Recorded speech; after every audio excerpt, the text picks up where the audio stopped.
بسم اللہ الرحمن الرحیم۔ السلام علیکم دوستو، میں ہوں عباس احمد، آپ دیکھ رہے ہیں میرا یوٹیوب چینل ایب انگلش۔ جی دوستو، آج کا ہمارا جو ٹاپک ہے وہ بہت ہی امپورٹنٹ ٹاپک ہے۔ ہم آج اسپیشل یوزز کے بارے میں بتائیں گے۔ تو number first, the use of what, where, who, which, whose, why, when, how many, how much۔ WH والے سوالیہ الفاظ ہمیشہ جملے کے شروع میں آتے ہیں۔ ان کے بعد امدادی فعل یعنی ہیلپنگ ورب اور پھر فعل آتا ہے۔ تو چلیے دوستو شروع کرتے ہیں۔ سب سے پہلے ہم what سے شروع کریں گے۔ What is your name؟ تمہارا نام کیا ہے؟ یہاں پر what کا استعمال کیا گیا ہے کہ what کو کس طرح یوز کیا جا سکتا ہے۔ WH والے جتنے بھی الفاظ ہوتے ہیں وہ ہمیشہ سوالیہ ہوتے ہیں اور یہ جملے کے شروع میں آتے ہیں، اور ان کے بعد امدادی فعل یعنی ہیلپنگ ورب اور پھر فاعل آتا ہے۔ یعنی یہاں پر what جو ہے یہ WH والا لفظ ہے، اس کو ہم نے جملے کے شروع میں لگایا ہے، اور اس کے بعد امدادی فعل یعنی ہیلپنگ ورب لگایا ہے، اور آخر میں فاعل کا استعمال کیا ہے یعنی سبجیکٹ کا استعمال کیا ہے یعنی نیم۔ چلیے آگے بڑھتے ہیں اور ویئر کے بارے میں پڑھتے ہیں کہ ویئر کو کس طرح استعمال کیا جا سکتا ہے۔ Where do you come from؟ تم کہاں سے آتے ہو؟ یہاں پر ہم نے ویئر کا استعمال کیا ہے۔ Where mean کہاں۔ چلیے آگے بڑھتے ہیں اور who کے بارے میں پڑھتے ہیں۔ Who is your friend؟ تمہارا دوست کون ہے؟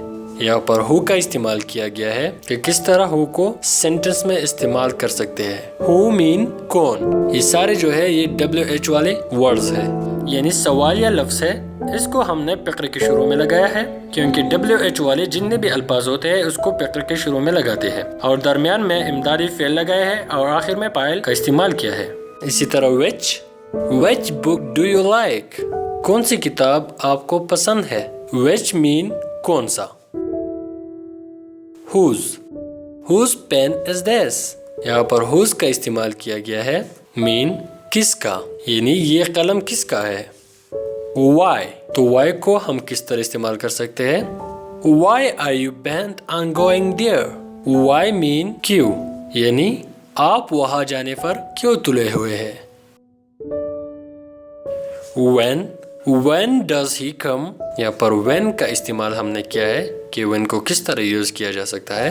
when mean کب، یعنی وہ کب آتا ہے۔ اسی طرح how much is your pen؟ یہاں پر how کا استعمال کیا گیا ہے، یعنی تمہارا قلم کتنے کا ہے۔ how many کا یوز ہم کچھ اس طرح کریں گے۔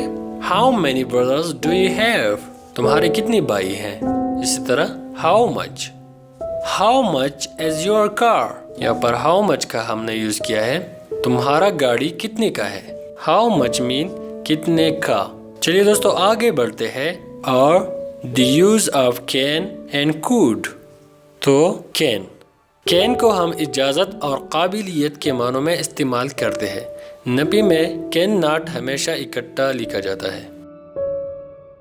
could ایک تو can کا ماضی ہے اور دوسرا درخواست کے لیے استعمال کرتے ہیں۔ can یا could کے بعد فعل کی پہلی فارم استعمال کریں۔ فار ایگزامپل سب سے پہلے can I sit here؟ یہاں پر ہم نے can کا استعمال کیا ہے، کیا میں یہاں بیٹھ سکتا ہوں۔ یہاں پر can سے مطلب ہے کہ قابل ہونا، کہ کیا میں یہاں پر بیٹھنے کا قابل ہوں۔ یہ ایک انٹروگیٹو سینٹنس ہے۔ And another word can means کر سکتے ہیں، جیسے I can drive۔ یہاں پر ہم نے can کا یوز کیا ہے، میں گاڑی چلا سکتا ہوں۔ اس سینٹنس سے آپ یہ آز کر سکتے ہیں کہ یہ اپنی قابلیت کے بارے میں کہتے ہیں۔ اب could، for example I could lift the box۔ یہاں پر ہم نے could کا یوز کیا ہے، میں صندوق اٹھا سکتا تھا۔ اس سینٹنس میں بھی قابلیت کا اظہار کیا گیا ہے کہ مجھ میں قابلیت ہے صندوق اٹھانے کا۔ could کو ہم پہلی ماضی میں استعمال کرتے ہیں۔ could mean کر سکتے تھے یا کر سکتا تھا۔ could you help me please؟ کیا آپ میری مدد کریں گے؟ ہم نے تھوڑی دیر پہلے بتایا تھا کہ could ایک تو can کا ماضی ہے اور دوسرا یہ درخواست کے لیے استعمال کرتے ہیں۔